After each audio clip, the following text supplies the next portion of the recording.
আমি বলেছি বেনামাজির জন্য কবরের মধ্যে শাস্তি আছে, হাসরের ময়দানে শাস্তি দেওয়া হবে। এই জন্য হাসরের ময়দানে প্রথম হিসাব হবে নামাজের হিসাব। এরপরে বলা হয় তোমার ইতাই যাকাত, যাকাত দাও। আজকে তো আমরা রমজান মাস আসলে অনেকে যাকাত দেয়, কিন্তু যাকাত অর্থ অনেকে বোঝে না। কিন্তু যাকাত যে দেয় সে মনে করে যাকাত মানে হলো মাইনাস। না না না না, যাকাত মানে মাইনাস না, যাকাত মানে হলো বৃদ্ধি করা। আপনি যখন যাকাত দিবেন তাইলে আল্লাহ রাব্বুল আলামিন আপনার সম্পদটাকে পবিত্র করে দিবেন, আর আপনার সম্পদটাকে আমার আল্লাহ অনেক বাড়ায়া দিবেন। তাইলে আমাদের এরপরে স্টেপ কি? নামাজ পড়া। কি? নামাজ পড়া। নামাজ কার বিধান? আল্লাহর বিধান। আফদালুল ইবাদাতুস সালাত, সর্বোত্তম ইবাদত হলো নামাজ। সর্বোত্তম ইবাদত কি? আমরা অনেকে মনে করি নামাজ, নামাজ, নামাজের ভিতরে কি প্রেম আছে এটা তো আপনারা জানেন না।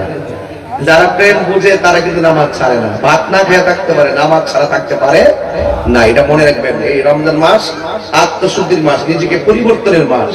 এই মাস থেকে ওয়াদা করেন আমরা কখনো নামাজ ছাড়বো না। তাহলে নামাজ, সালাত, কোরআনের মধ্যে 82 জায়গায় সালাতের কথা বলা হয়েছে। কয় জায়গায় বলা হয়েছে?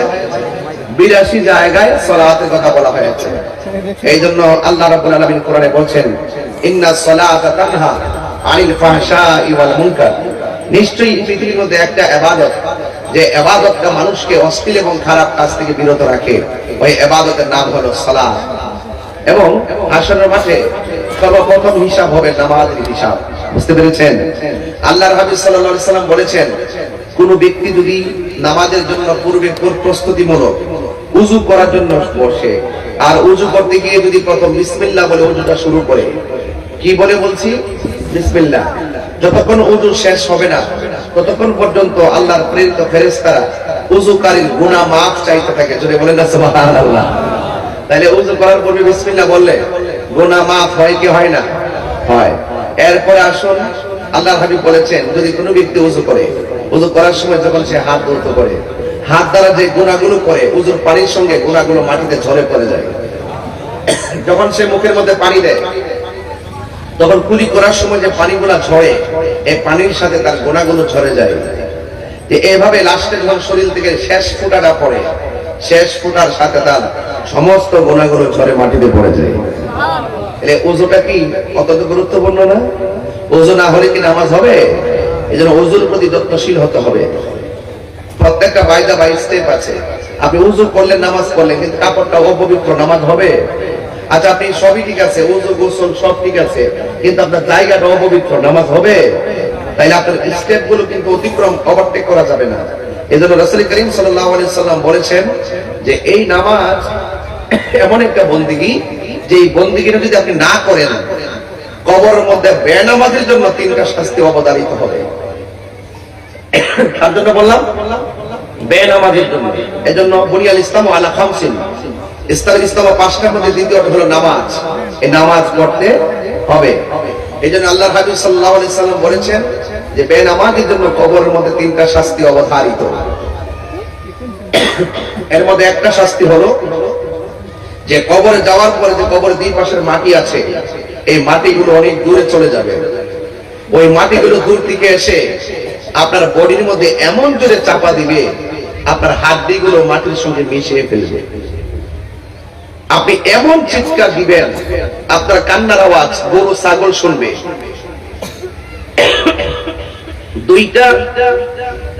দুইটা প্রাণী এই আওয়াজটা শুনবে না। একটা হলো জিন আর একটা হলো মানুষ। এই দুইটা জাতি কবর আওয়াজের, কবরের কান্নার আওয়াজ শুনবে না। কেন শুনবে না জানেন?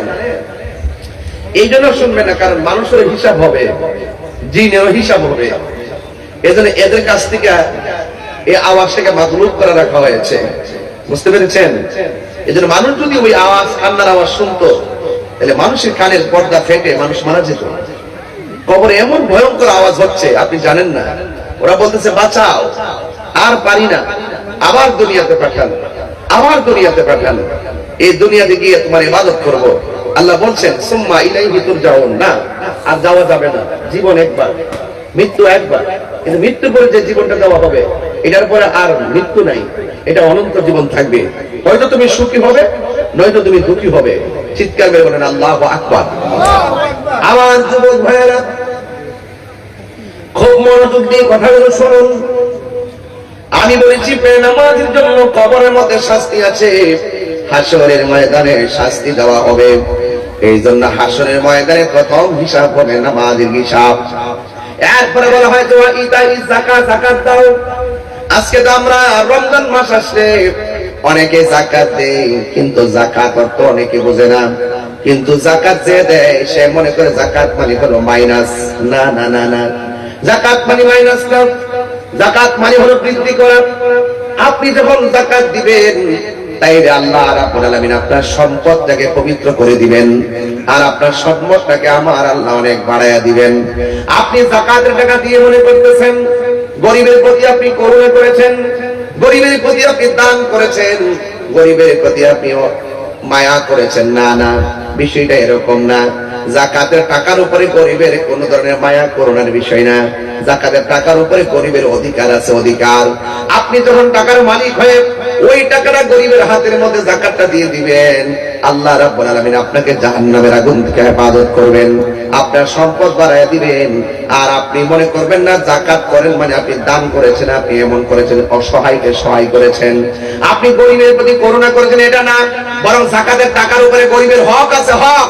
এই হক যারা আদায় করবে না, মনে করবে আমার যাকাতের টাকা আমি দিব না, মনে রাখবেন এই যাকাতের টাকা না দেওয়ার কারণে আপনার মালটা অপবিত্র অবস্থায় পড়ে থাকবে, এবং আপনি যত হারাম গুলো খাবেন এই হারাম টাকাগুলো হাসরের ময়দানে সাপে পরিণত হয়ে যাবে।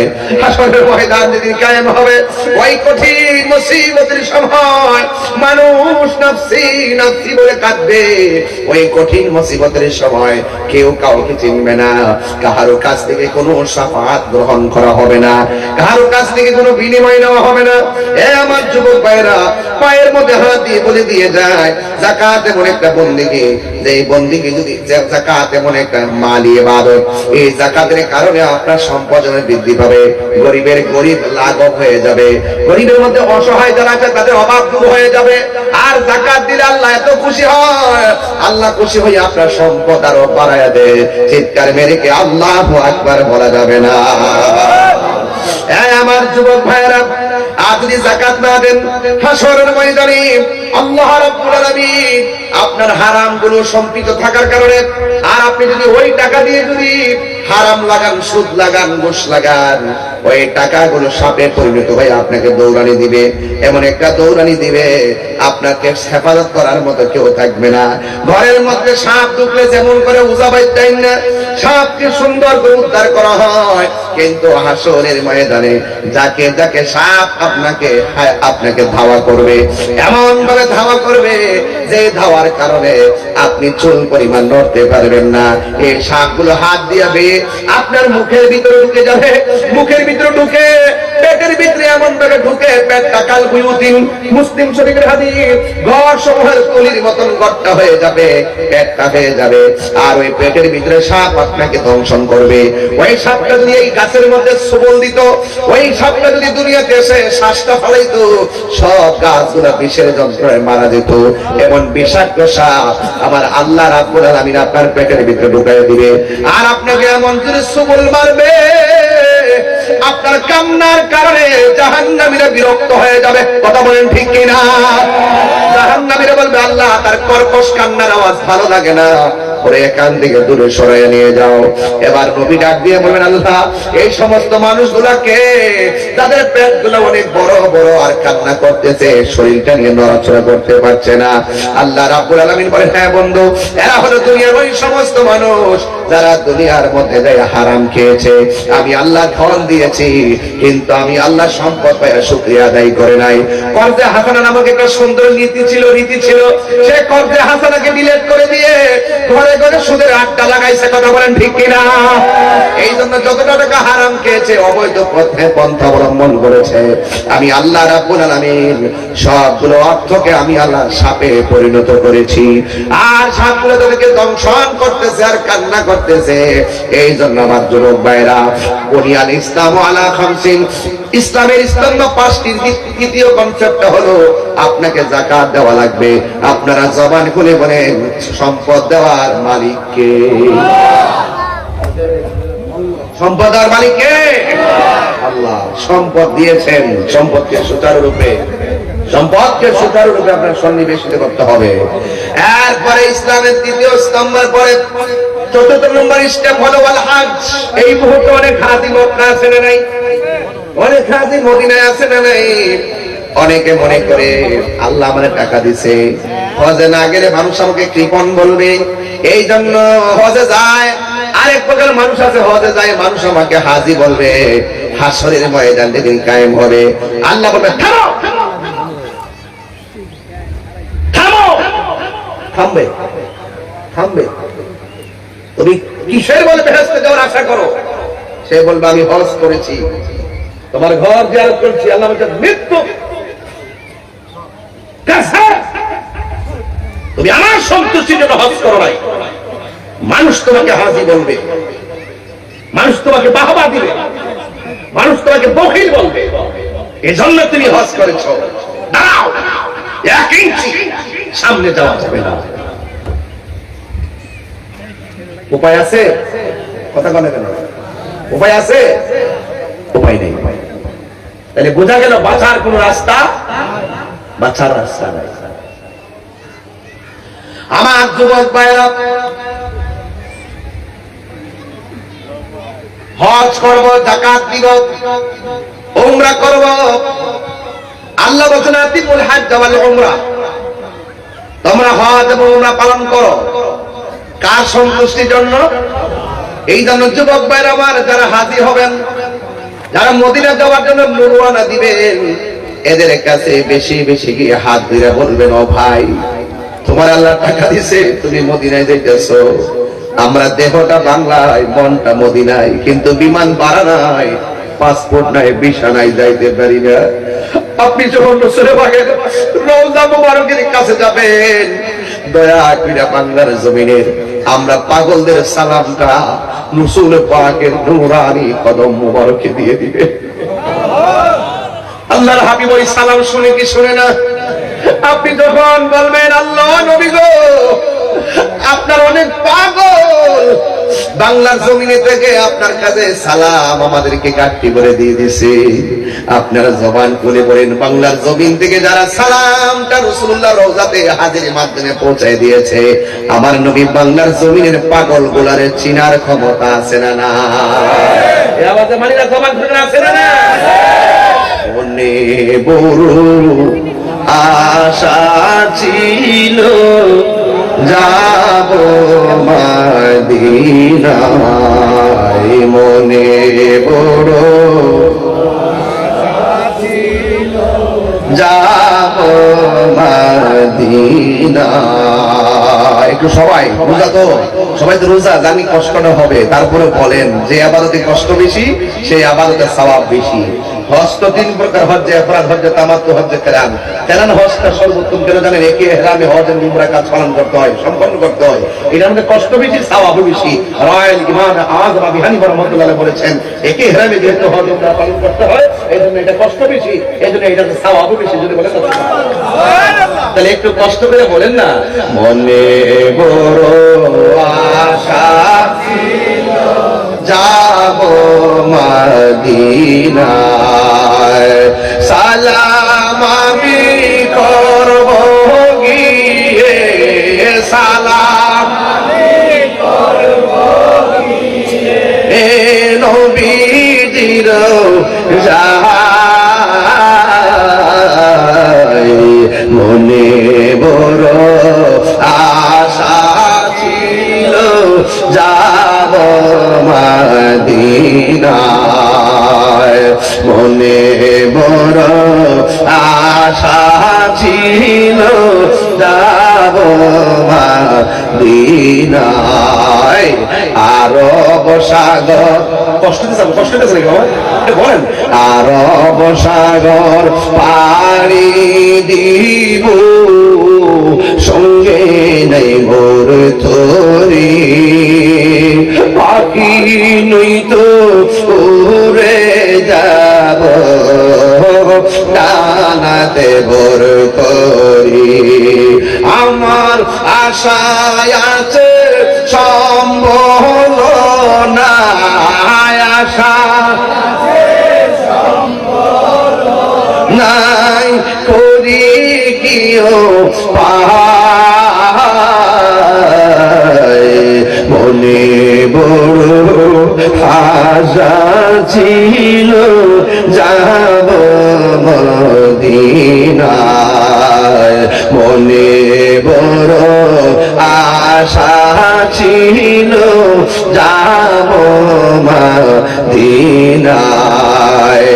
কাফেলাতে কে যাও তুমি, কে যাবে তোরি, সঙ্গে করে নাও গো আমায় একটু দয়া করি, সঙ্গে যদি না নেও মোরে গিয়ে মদিনা,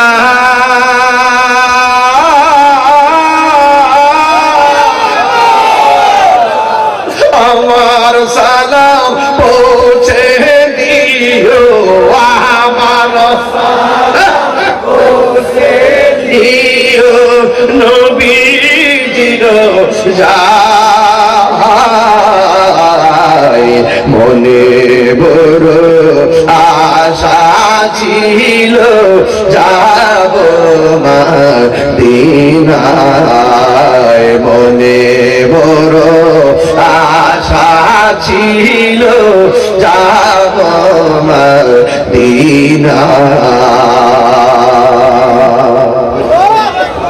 ওই হজে যাইতে চাই কি চাই না? আও দিলটা নরম করে বন্যা আল্লাহ, আর মহাব্বতে বন্যা আল্লাহ। বাড়ি বানাইবার জন্য না, মদিনা যাওয়ার জন্য আমরা মালের মালিক বানাইয়া দাও। যদি আমরা মালের মালিক না বানাও, আমাদের তো কোনো শব্দ নেই।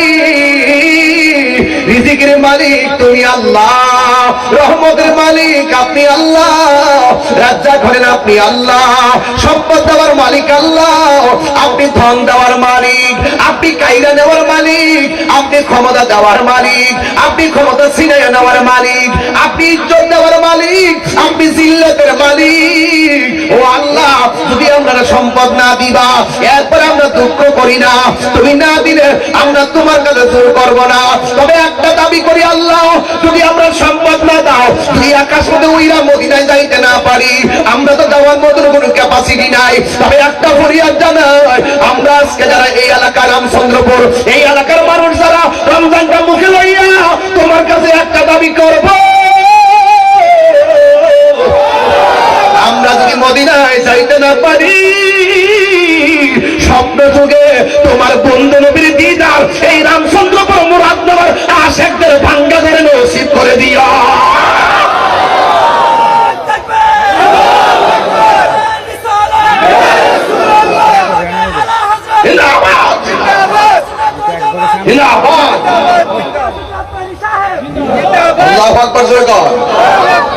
আমার আল্লাহ শোনা শুনে কি শুনে না?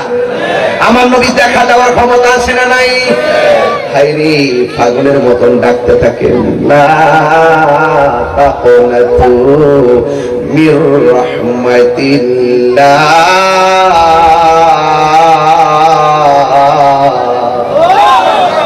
তোমরা আল্লাহর রহমত থেকে নিরাশ হইও না। রমজান মাস আসছে, বেশি বেশি কোরআন তেলাওয়াত করবেন। রমজান মাস আসছে, বেশি বেশি করে নামাজ পড়বেন। রমজান মাস আসছে, বেশি বেশি করে রোজা রাখবেন। আপনারা জবান খুলে কখন ইবাদত কবুল করার মালিক কে? আর জোরে বলেন না কে?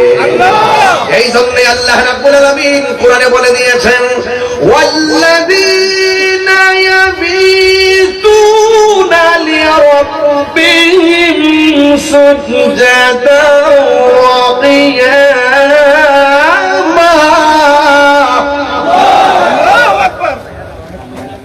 ইবাদত করার কথা বলছেন কে? রাতের বেলা ইবাদতের কথা বলছে কে? এই জন্য তারাবির দরকার আছে না নাই? রাতের বেলা তাহাজ্জুদের দরকার আছে না নাই? রাতের বেলা তাহাজ্জুদের দরকার আছে না নাই? আল্লাহর জিকির শুধুমাত্র সন্ধ্যায় চলবে না, আল্লাহর জিকির সকালেও চলবে। আল্লাহর জিকির শুধু সকালে চলবে না, আল্লাহর জিকির সদা সর্বদা চলবে।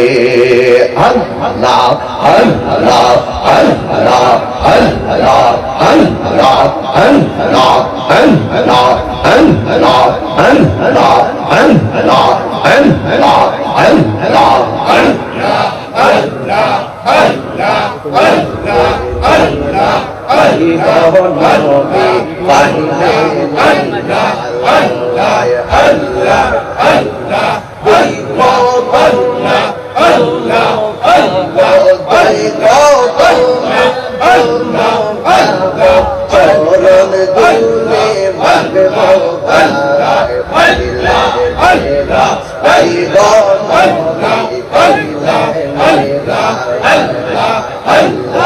আল্লাহ আমার নবী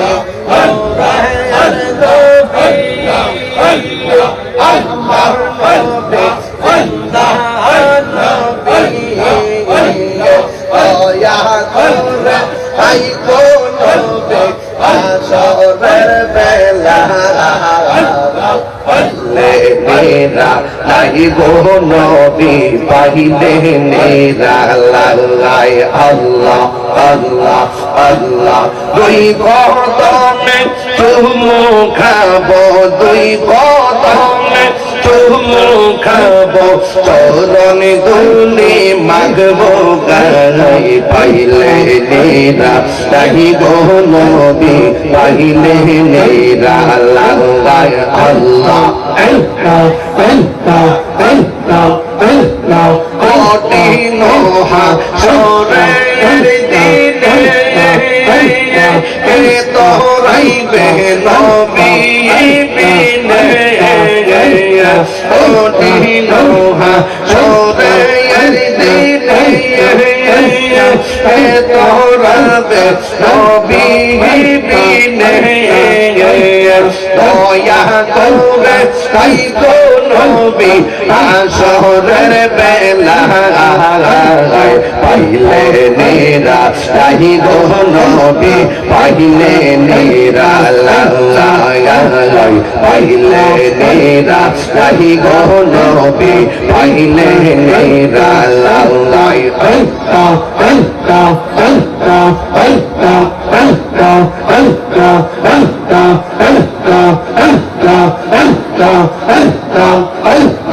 একদিন স্বপ্নে দেখলে সব গুনাহ জড়িয়া পড়ে, একদিন স্বপ্নে দেখলে সব গুনাহ জড়িয়া পড়ে, দয়া করে তাই কোন বিধানের বেলা পাইলে নেরা নাই গো নবী পাইলে নেরা পাইলে নেরা নাই গো নবী পাইলে নেরা দুই কদমে চুমু খাবো, দুই কদমে চুমু খাবো, চরণ দুলি মাগবো গাই পাইলে নেরা নাই গো নবী পাইলে নেরা পাইলে নেরা নাই গো নবী পাইলে নেরা আল্লাহ আল্লাহ আল্লাহ। নবীর প্রেমে পাগল হইয়া আসলাম মাহফিলে, আমার জীবন ধন্য হইত নবীকে পাইলে আল্লাহ আল্লাহ আল্লাহ আল্লাহ। ওয়াসআল করনে তোবা পাইল নূর নবীর প্রেমে, ওয়াসআল করনে তোবা পাইল নূর নবীর প্রেমে, আমার আমার জীবন ধন্য হইত নবীরে পাইলে ইয়া আল্লাহ আল্লাহ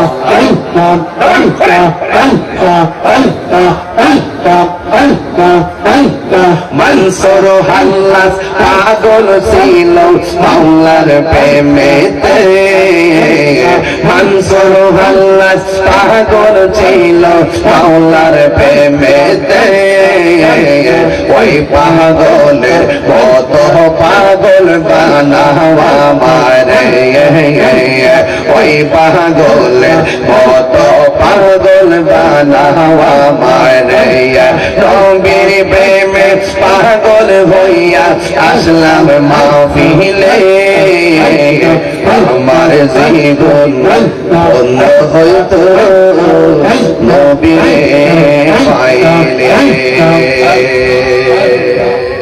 আল্লাহু আকবার সবাই পড়ুন লা ইলাহা ইল্লাল্লাহ মুহাম্মাদুর রাসূলুল্লাহ সাল্লাল্লাহু আলাইহি ওয়াসাল্লাম জবান খুলে কন্না আল্লাহু আকবার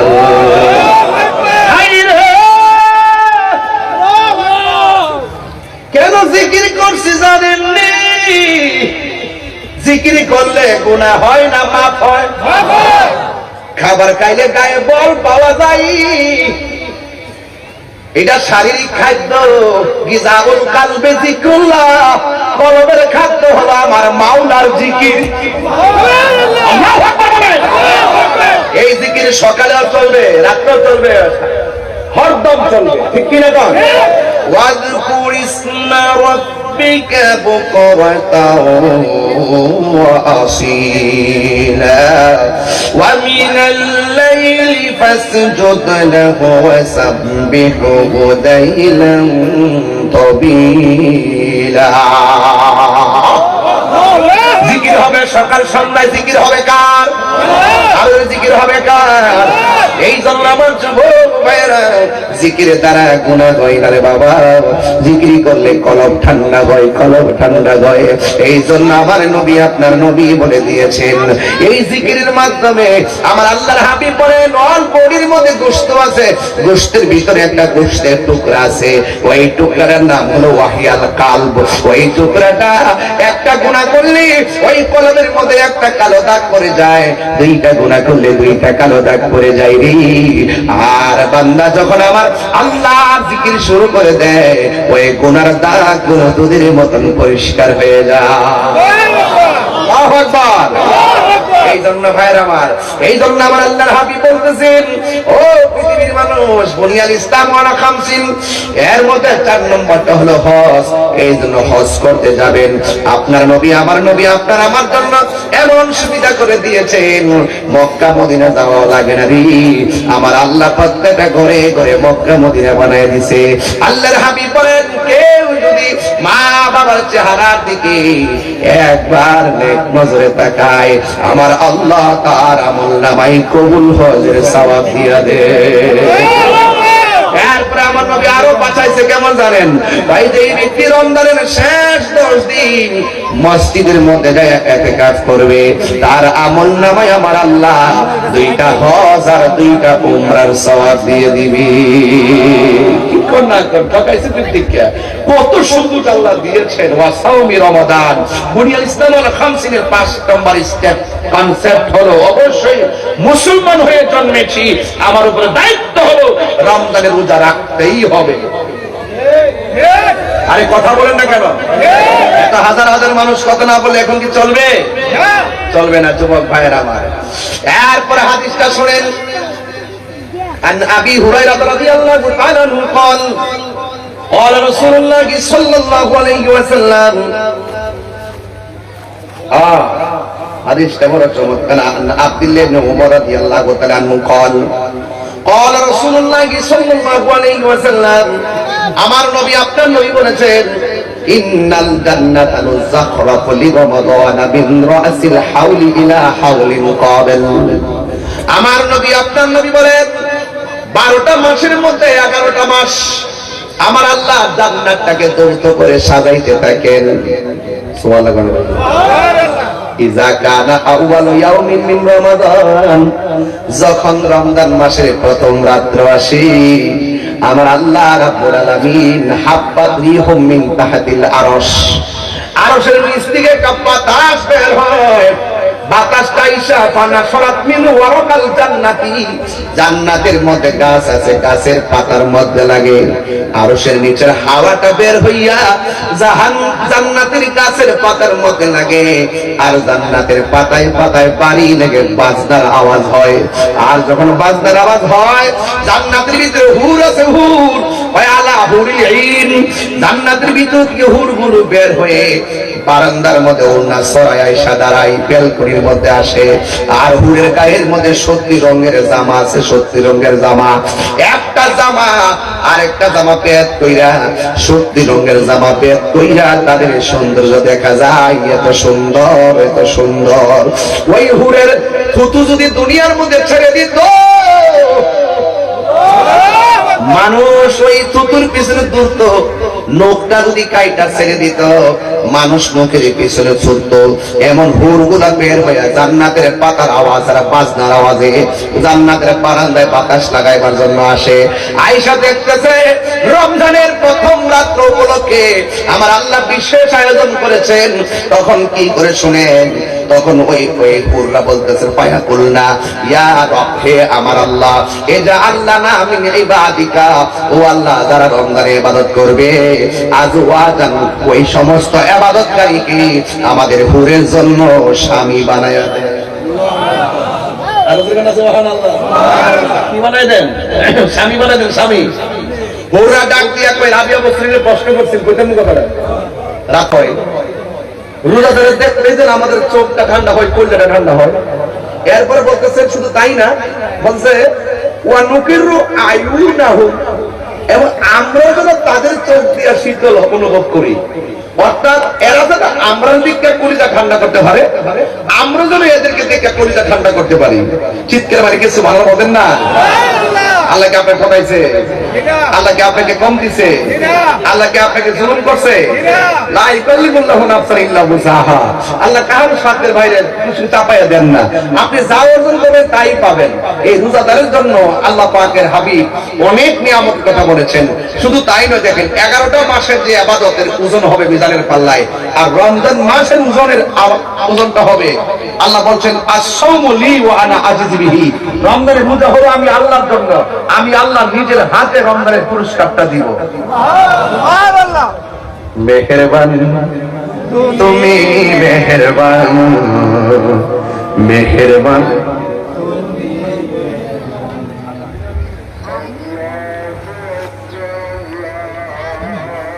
কষ্ট আছে এই ওয়াজের লাইনটা কি ঠিক আছে?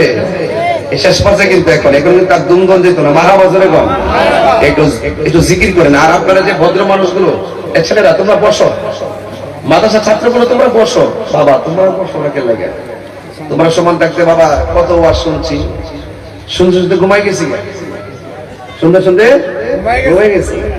এই জন্য আমি কখনো মাহফিল মিস করি না, কারণ আমি শ্রোতার দিকে বক্তা হয়েছি, শ্রোতা থেকে তখন বুঝতে পারছি যে বক্তা মিস করলে কত কষ্ট হইতো। এই জন্য আমি আর মিস করি না, বুঝতে পারছেন? এই জন্য মাদ্রাসার ছেলেরা তোমরা বসে ওয়াজ শুনবা, আগামীর জন্য তোমার এই ভবিষ্যৎ। মারহাবা জোরে বলেন।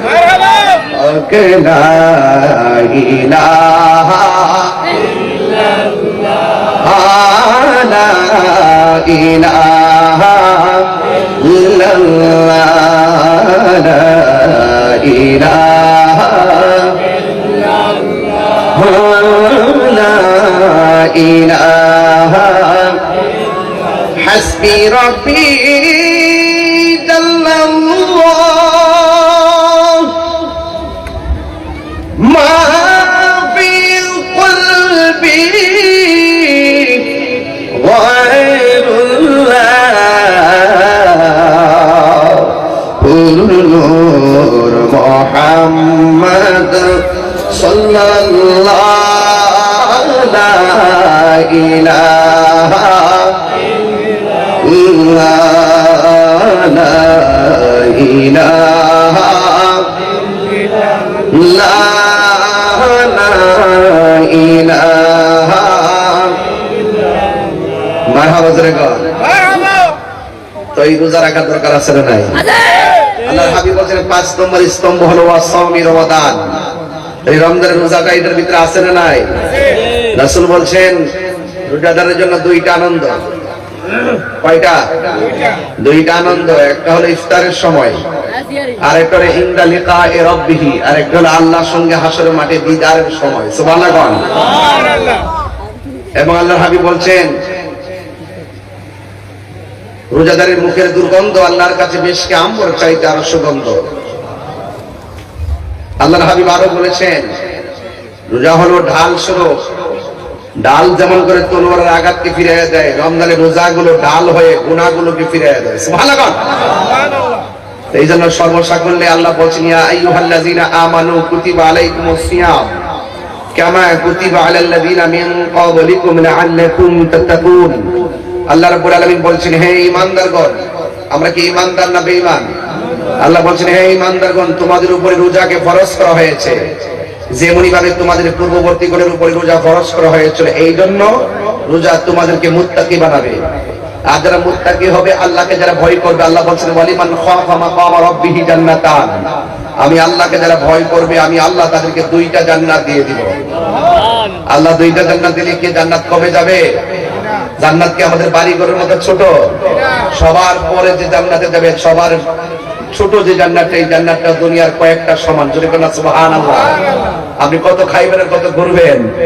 একদম একটা গাছ দিবে সর্বনিম্ন, সবার পরে যে বেহেশতে যাবে একটা গাছ দিবে, ওই গাছের নিচে যদি ঘোড়া নিয়া 100 বছর দৌড়াদৌড়ি করে তারপরে গাছের ছায়া শেষ হবে না। গাছটা কি ছোট না বড়? তা আপনি টেনশন করতে হবে না, আল্লাহর কাছে নিয়ামতের কোনো অভাব। আল্লাহ নবী সাল্লাল্লাহু আলাইহি সাল্লাম বলেছেন যে ব্যক্তি রমাদানুল মুবারকের ঈদের দিন মানুষকে কাপড় কিনে দেয়, আল্লাহ পাক তার জন্য জান্নাতের জামার ব্যবস্থা করে দিবেন। আল্লাহ রাসূল বলেছেন তোমরা ঈদগার মাঠে এক রাস্তায় গিয়ে আরেক রাস্তায় আসবা, কারণ রাস্তা দিয়ে যাওয়ার সময় রাস্তার মোড়ে মোড়ে ফেরেশতারা হাত গুটিয়ে বসে থাকে তোমার গুনাহগুলোকে হাতে নেওয়ার জন্য। বুঝতে পেরেছেন? এবং এই রমাদানুল মুবারকের শেষ 10 দিন ইতিকাফ অবশ্যই করবেন। মরার আগে একটু মইরা দেখেন না কেমন লাগে। মরার আগে একটু মইরা দেখেন না। আমার মরণের কতদিন বাকি আমি জানিলাম না গো আল্লাহ, মরণের কতদিন বাকি আমার, মরণের কতদিন বাকি আমি জানিলাম না গো আল্লাহ, মরণের কতদিন বাকি। কোন দিন আমাদের মরণ হবে জানি না, তবে একটা কথা, চাইতে কম চাই লাভ আছে? আল্লাহর বলবো আল্লাহ যেদিন তুমি মরণ দিবা রমজান মাসে মরণ দিবা। আপনি ভাবতেছেন যে হায়াত তো নির্ধারিত, ঠিক আছে, আল্লাহ আবার এই নির্ধারিত টাইম কাটা লড়াইবার অধিকার আছে না নাই? নেক কাজের দ্বারা হায়াত বাড়ে, বদ কাজের দ্বারা হায়াত। এই জন্য নেক কাজ করবেন। আপনি যদি মনে করেন যে আল্লাহ মরণটা লিখে রাখছেন 1 তারিখে, ওকে, এটা আমরা বিশ্বাস করি। যদি এটাও বলি যে আল্লাহ আমাদের হায়াতটা রমজান পর্যন্ত বাড়াইয়া দাও, আল্লাহ রাব্বুল আলামিন তার রহমতের চাদরের কারণে বাড়াইতে পারে কি পারে না? আল্লাহ বলতেছেন মানে তুই মনে করে যে হবে না, অথচ আমি আল্লাহ দেওয়ার মালিক। সুবহানাল্লাহ। এই জন্য রমজান মাসে চাইবেন, যেদিন মৃত্যু কামনা করবেন রমজান মাসে মৃত্যু কামনা করবেন। 8টা জান্নাতের মধ্যে যখন জান্নাতটা চাইবেন, জান্নাতুল ফেরদাউসটা চাইবেন, বড়টা চাইবেন। মারহাবা জোরে কোন। এই জন্য আমার যুবক ভাইরা, আল্লাহর হাবিব সাল্লাল্লাহু আলাইহি সাল্লাম বলেছেন আন আবি হুরায়রা রাদিয়াল্লাহু তাআলা আনহু قال قال রাসূলুল্লাহ সাল্লাল্লাহু আলাইহি ওয়াসাল্লাম ইযা কানা আফদালু লাইলাতিন মিন শাহরি রমাদান, যখন রমজানের প্রথম রাত আসে সুক্তিদাতি শায়াতিন, শয়তানদেরকে বেঁধে ফেলা হয়, ওয়া মারদাতুল জিন, এবং মুরদুদ জিনদেরকে আবদ্ধ করা হয়, ওয়া বুল্লিকাত আবওয়াবান নার, এবং সেই এবং জান্নাতের দরজাগুলোকে বন্ধ করে দেওয়া হয়, ফালাম ইউফতাহ, একটা দরজাও খোলা হয় না। হ্যাঁ, ওয়া ফুতিহাত আবওয়াবুল জান্নাহ, জান্নাতের দরজাগুলো খুলে দেওয়া হয়, ফালাম ইউগলাক মিনহা, একটা দরজাও বন্ধ করা হয় না। চিৎকার মেরে বলেন না সুবহানাল্লাহ। ওয়া ইউনাদি মুনাদি, আহ্বান করে আহ্বান করতে থাকে, ইয়া বাগিয়াল খায়র, হে কল্যাণকামীরা তোমরা আকবিল, সামনে অগ্রসর হও। এবার বলতে থাকে ওয়া বাগিয়া শার, হে মন্দ অন্বেষণকারীরা আকসির, থেমে যাও, তোমরা থেমে যাও, আর সামনে যেও না। ওয়ালিল্লাহি উতাকাউ মিনান নার ওয়া যালিকা কুল্লু লাইলাতিন। আল্লাহ রাব্বুল আলামিন হাবিব বলতেছেন এই রমাদানুল মুবারকে জাহান্নামীদেরকে মুক্ত করে দেওয়া হয়। চিৎকার মেরে কন্যা সুবহানাল্লাহ। আল্লাহ পাক বন্ধ করতে পারে, আবার খুলতেও পারে। এই জন্য এই রমজান মাস সর্বদিক দিয়ে নিয়ামতের মাস। অনেক মানুষ আছেন রমজান মাসে কোরআন তেলাওয়াত করেন না, হাঁটতে হাঁটতে সূরা ইখলাস 3 বার পড়েন। যে ব্যক্তি সূরা ইখলাস 3 বার পড়ে, যে ব্যক্তি কোরআন আপনারা পারেন না, ধরেন না যে আপনি পারেন না, কিন্তু সূরা ইখলাসটা তো পারেন, কুল হুয়াল্লাহটা তো পারেন, এটা যদি আপনি 3 বার পড়েন, আল্লাহ রাব্বুল আলামিন আপনার আমলনামায় 1 খতম কোরআনের সওয়াব দিয়ে দিবে। আর বড় করে বলেন আল্লাহু আকবার। এইজন্য কুল হুয়াল্লাহু আহাদ আল্লাহুস সামাদ লাম ইয়ালিদ ওয়া লাম ইউলাদ ওয়া লাম ইয়াকুল লাহু কুফুয়ান আহাদ। আল্লাহ বলছেন, হে বন্ধু আপনি বলে দিন আমি আল্লাহ এক, আমি অমুখাপেক্ষী, আমাকে কেউ জন্ম দেয়নি, আমিও কাউকে জন্ম দেয়নি। চিৎকার মেরে পড়লেন আল্লাহু আকবার। এই জন্য এই রমজান মুবারকে বেশি বেশি কোরআন তেলাওয়াত করবেন। আল্লাহর হাবিব বলেন, রমজান মাসে যারা কোরআন তেলাওয়াত করবে, হাসরের ময়দান যেদিন কায়েম হয়ে যাবে, ওই কঠিন মুসিবতের সময় কোরআনটা জাহান্নামের দরজায় দাঁড়িয়ে যাবে। কোরআনুল কারীমটা ডাক দিয়ে বলবে আল্লাহ, জবানটা খুলে বলুন আল্লাহ, ও আল্লাহ তুমি তাকে জাহান্নামের মধ্যে দিয়ে দিচ্ছ, অথচ তোমার বান্দাটা আমি কোরআনকে রমজান মাসে না ঘুমাইয়া তেলাওয়াত করেছে। ও আল্লাহ আমি কোরআন তেলাওয়াতকারীর জন্য সুপারিশ করি, ও আল্লাহ মেহেরবানি করে তেলাওয়াতকারীকে তুমি জান্নাত দিয়ে দাও। আল্লাহর হাবিব সাল্লাল্লাহু তাআলা আলাইহি ওয়াসাল্লাম বলেছেন, হাসরের ময়দানে এই কোরআন তেলাওয়াতকারীর জন্য কোরআনের সুপারিশ আমার আল্লাহ গ্রহণ করবেন। গ্রহণ কইরা আমার আল্লাহ তেলাওয়াতকারীকে জান্নাতের টিকিট দিয়ে দিবে। এই কোরআন আমরা চাই কি চাই না? আরো বড় করে চাই কিনা? কোরআন তেলাওয়াতের মা চাচিদেরকে বলবো, আমার মাদেরকে বলবো, আম্মা ও মা বেশি বেশি করে কোরআন তেলাওয়াত করবেন। আপনারা ঘরে ইতিকাফ করবেন, পুরুষ মসজিদে ইতিকাফ করবে, মহিলারা ঘরে নামাজ পড়বে, পুরুষ মসজিদে নামাজ পড়বে। এই পৃথিবীর মধ্যে সবচাইতে নিকৃষ্ট জায়গা হলো বাজার, আর সবচাইতে উত্তম জায়গা হলো আল্লাহর ঘর মসজিদ। চিৎকার মেরে বলেন সুবহানাল্লাহ। ওই মসজিদে নামাজ আমরা চাই কি চাই না? আযান হয়েছে, আমরা মাঠেও নামাজ পড়বো ইনশাআল্লাহ। আসুন আযানের আগে একটু মহব্বতে জিকির করি, রাজি আছেন নি? জিকির করলে শান্তি লাগেনি বাজান? গজলের পর পর ইনশাআল্লাহ আমরা জিকিরটা করব। দেখা দাও রাসূলুল্লাহ তুমি কাঁদে আশিক তোমার, আছো শুয়ে মদিনায় তুমি, ডেকে নাও রওজা তোমার। রাসূলুল্লাহ কি উপায় হবে আমার, রাসূলুল্লাহ কি উপায় হবে আমার। ওই মদিনার পথের ধুলি মাগতাম আমি পেলে সুরমা বলি, ওই মদিনার পথের ধুলি মাগতাম আমি পেলে সুরমা বলি, ফিরে পেত নয়ন নূরেরি আদার, ডেকে নাও রওজা তোমার। রাসূলুল্লাহ কি উপায় হবে আমার, রাসূলুল্লাহ কি উপায় হবে আমার। মরণের চিঠি যখন আসবে আমার, কালিমার তালকিন দিও বারে বার। মরণের চিঠি যখন আসবে আমার, কালিমার তালকিন দিও বারে বার। প্রাণ ভরে দেখব চেহারা তোমার, প্রাণ ভরে চেহারা তোমার, ডেকে নাও রওজা তোমার। রাসূলুল্লাহ